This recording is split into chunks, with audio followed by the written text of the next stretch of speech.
Hello, welcome back to Am I Neurodivergent, a video series recapping my unexpected autism and ADHD year. This week's the fourth and final instalment of my recap and reflections of the University of Kent's 4-week Understanding Autism course, which again I'd thoroughly recommend to anyone and everyone with an interest in autism, and again I'll put a link to the course in the description to this video. Again, my recaps and reflections these last few weeks do not do the course proper justice, but are hopefully useful tasters for some of the content and issues discussed, and making sure a lot of these autism basics have been captured in my video series before I move on to other topics. Trigger warning, by the way, I think I'm supposed to do. There will probably be some hopefully brief discussion about suicidal ideation and a suicide attempt, not mine, later in this video. It's absolutely not the focus of this week's video, but it's all too often a reality of the autistic experience, and some of the notes I took from this week led me to a consideration of that. I'm guessing about 10 minutes into what I want to say this week. Maybe it'll be a very brief and broad reference. I'm not going to go into any sort of detail, but it's a reference I feel I do need and want to make this week. Looking at my notes, probably about 10 minutes in. Right, if you're still with me, week 4 of the University of Kent course looks at common themes across different presentations of autism and where next steps might lie on understanding autism. The coursework this final week focuses quite a bit on 2 case studies of 2 different people on the autism spectrum who present quite differently, Chloe and Steve. Chloe's an intelligent 13-year-old girl who was diagnosed as a child. She was talking very articulately before she was 2, but wasn't very sociable with her peers at nursery and spent much of her time alone reading. She did well at primary school, but as she entered adolescence, her anxiety and self-esteem went through the roof, and she's now hiding in the toilet from the other kids, finds socializing increasingly difficult, sometimes acts in unexpected, exaggerated ways, is a perfectionist, and worries about being a failure. She's very rules-based and wants things to happen in the way they're supposed to. She likes talking to people, but primarily to find out information or ask questions, not just to chat for the sake of chatting. And she prefers factual information to emotional topics. She also has very intense interests, taken one at a time, and her latest obsession being vampires. She dislikes unexpected noises and being touched in certain ways, like having her hair cut. The second case study the course refers to is Steve, a 28-year-old man with co-occurring autism and intellectual disability. His autism diagnosis was initially missed and came later in life. He lives alone in a supported living flat, doesn't speak, and often seems to struggle to understand what his carers try to communicate to him, but does frequently use symbols to express himself, which he seems to find clearer. Staff describe his behaviour as challenging, and he can periodically hit himself when he becomes frustrated, though staff are learning to spot and mitigate what can make him agitated and frustrated. He tolerates assistance but prefers his own company and will push staff away when he wants to be on his own. He doesn't like the way certain objects feel to the touch and is very direct and transactional whenever he does attempt to communicate. He likes predictability and routine, particularly in the way he eats, and becomes agitated when these routines are deviated from. He can become obsessed and fixated with light and darkness, opening and closing his curtains, and can on occasion appear to get stuck in this activity as if the activity is addictive to him. Course participants are invited to reflect on the case studies and look at common themes and notable differences across both situations. Some reflections from the group I noted down at the time were that Steve's carers seemed to pay attention to and react to his needs, but Chloe's teachers weren't taking her challenges into account and forcing her to be a square peg in a round hole to a certain extent and just try to adapt. An individualised care plan was suggested for Chloe to help reduce her growing anxiety and stress levels. Some people noted that just having these short, individualised case studies of an individual's likes and dislikes and behavioural characteristics seemed like such a simple but almost revolutionary thing in just being able to see more clearly how someone could be helped out to elevate and empower their strengths and limit their discomforts, to create an environment where an individual could thrive, that holistic, individualized approach discussed previously. The course points out that despite very different presentations between people in the autism spectrum and every individual needing to be treated as an individual, there are some common themes that can be observed running between the two case studies. Anxiety in dealing with everyday life being a constant, ongoing battle for everyone on the spectrum. A different or unique approach to things than neurotypical approaches being another. Social anxiety, routines, heightened sensitivities to sounds and lights, and a very strong focus on one or two topics of interest at any given time were all pulled out as common themes, and all things that are now looked for in determining an autism diagnosis. As the course starts to wind up, the question of advantages and disadvantages of that formal diagnosis are touched on.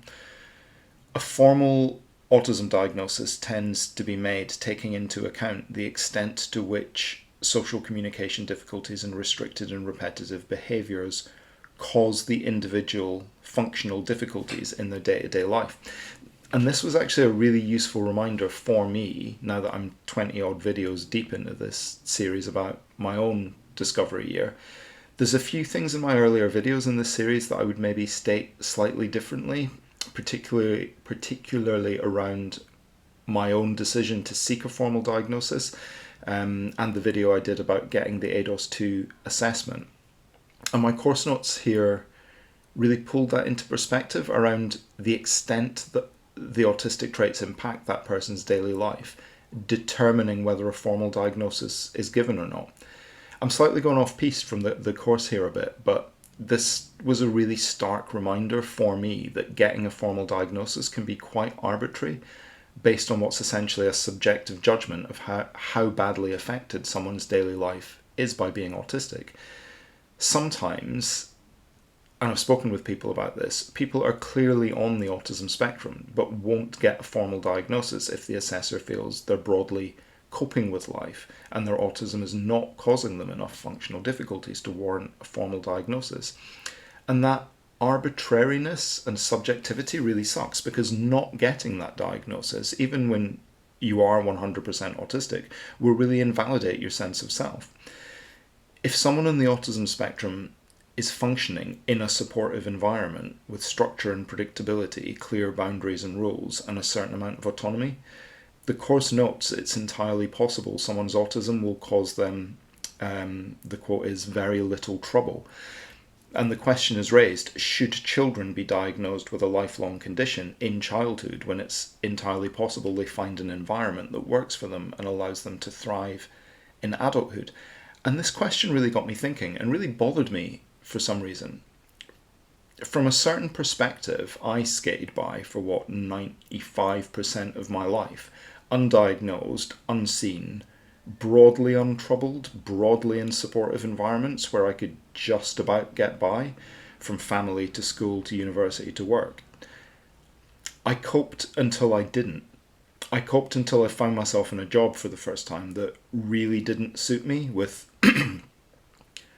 completely unclear boundaries, almost no autonomy, a ton of ambiguity, and constantly shifting roles. Some of my colleagues thrived in that environment, but it utterly broke me. I got my assessment and diagnosis during a time I was having what I now know was a major autism burnout, where the bottom fell out of the way I saw myself and my skill set, and I went through a phase of not even knowing if I'd be able to go back to work. I felt so utterly exhausted and incapable. If I'd realised I was autistic and gone for my assessment 3 or 4 years ago, for example, I don't know that I would have got a diagnosis, because I hadn't hit my wall and I was quote-unquote coping. If I went from my assessment today, having sort of, kind of, almost climbed back out of the burnout hole I fell into for months, and sort of, kind of, almost, quote-unquote, coping again, I don't 100% know that I'd get a diagnosis today. I'm definitely autistic. I ended up getting diagnosed twice, once privately with ASD and subsequently again by the NHS, who were still using Asperger's. And now that I know, it's been blindingly obvious in my behaviours and reactions to things from very early childhood. And for the last year and a half now, being autistic has dominated, influenced, and influences my life and has occupied my thoughts each and every day since then, retrospectively and with what's happening day to day.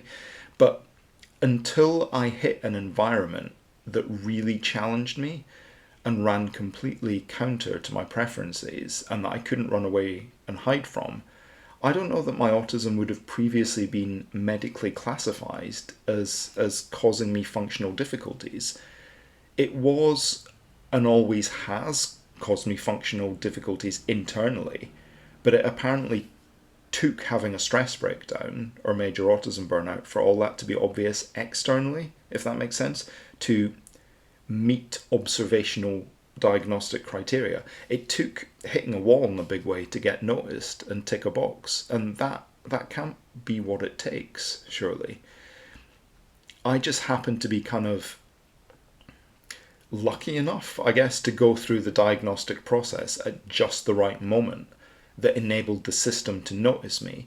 And the same thing happened to a really good friend of mine.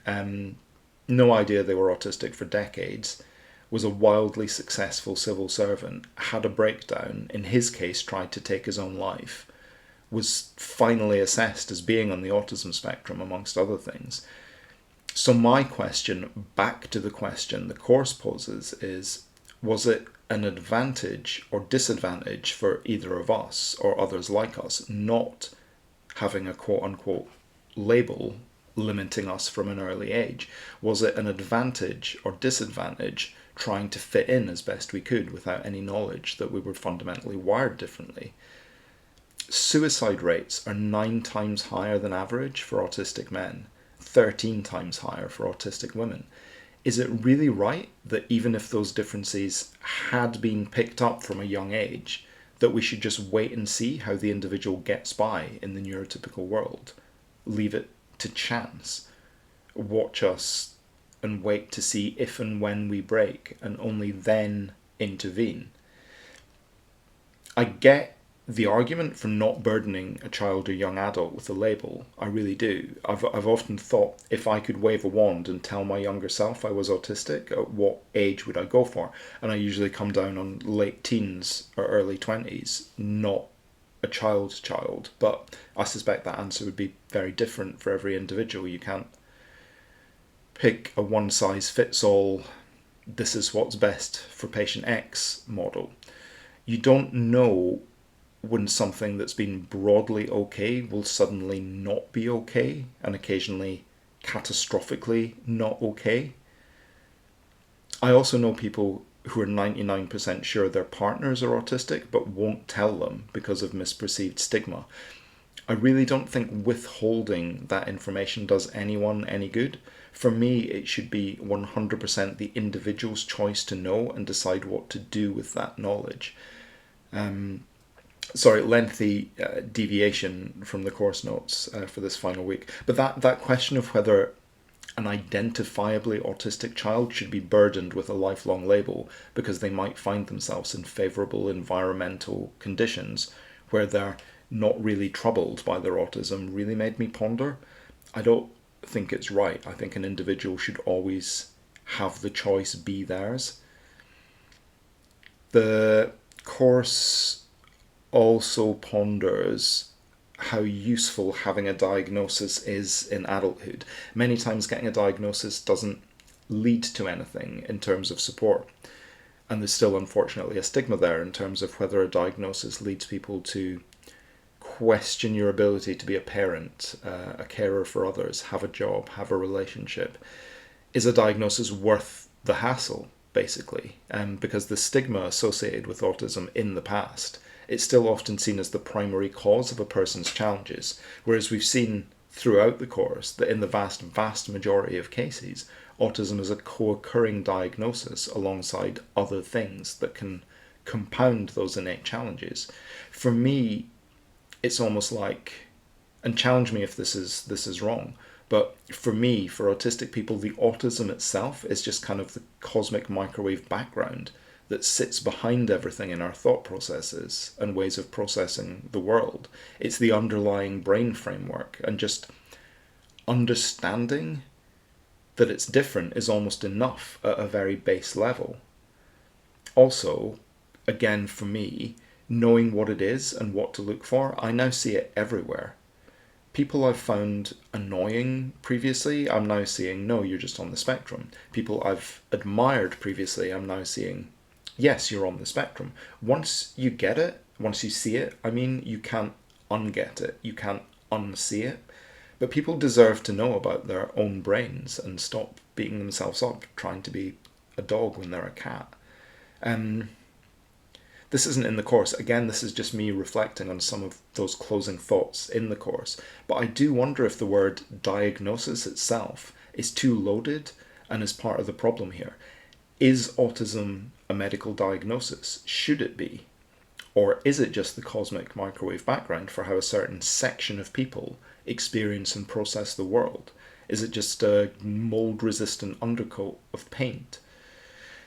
The course sets out the advantages of self-knowledge, so helping the autistic person, or indeed others, understand why they see and experience the world as they do, enabling the person to access the right services if they're needed, access education or work adjustments for their individual experience, and of just helping people feel better about themselves. The quote the course uses, which will be familiar to so many of us, is it means I'm not useless, I'm just different.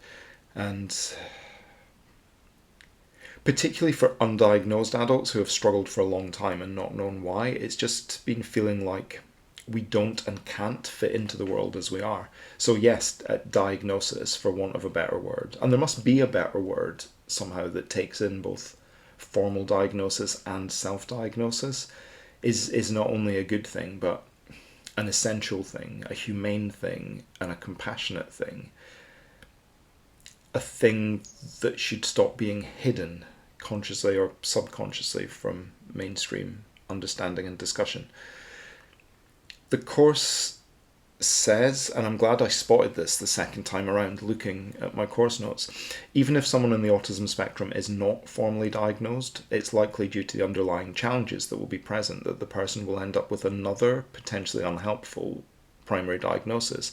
The example used is getting a diagnosis of anxiety, but with no real understanding of how being undiagnosed autistic affects that anxiety, and completely unsuitable treatment and therapy perhaps being suggested as a result.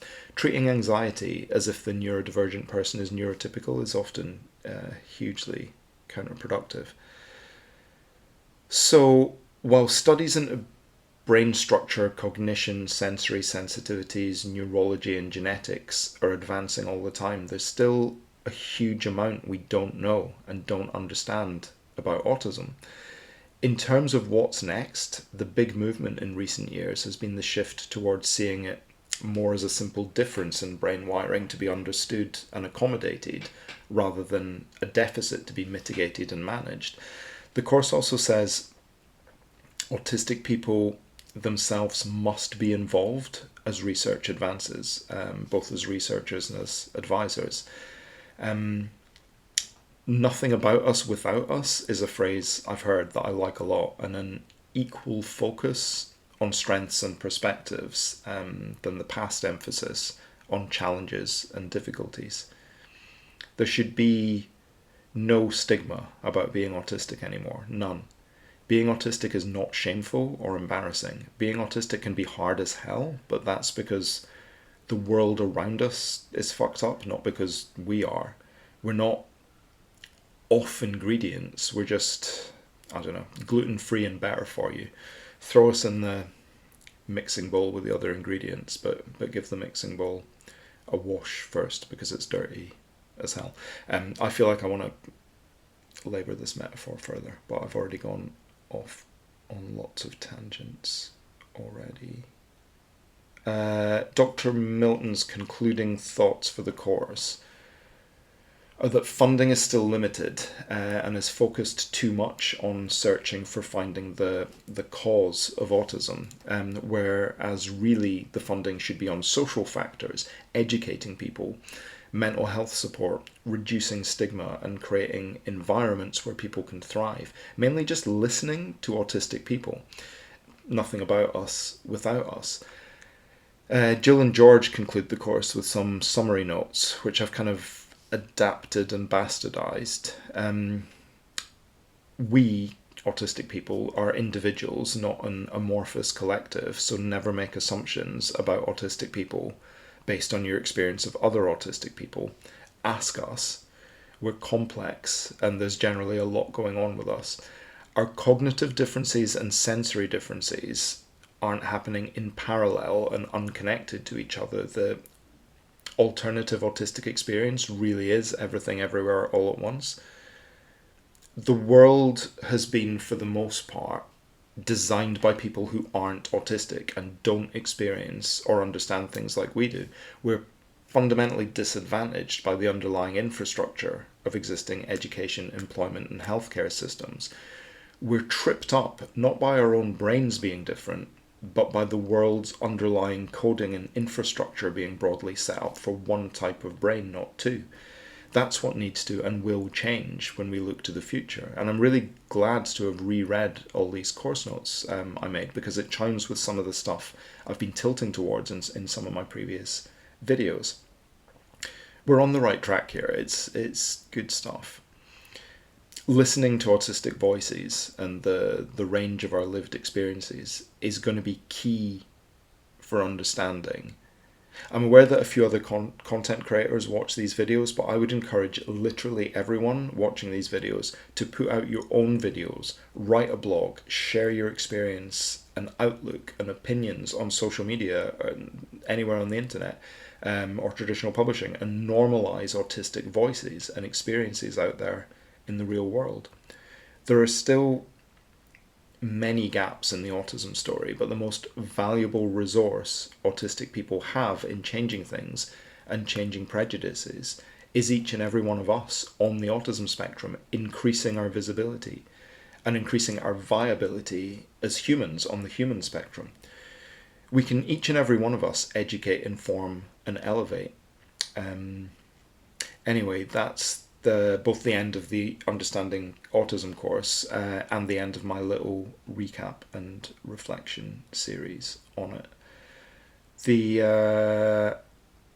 The course notes that if you've done this introductory course, you can take your autism studies further at the University of Kent's postgraduate studies programme, and I'll post a link to that in the video description as well if people are interested. Next Sunday I'm going to get back to my regularly scheduled rambles, but I hope these have been an interesting and informative interlude. So thank you. Please subscribe to the channel, share the video, all that stuff I'm supposed to say, but broadly just thanks for watching. Take the University of Kent course, educate yourselves, educate others, live the dream, and see you next Sunday. Cheers.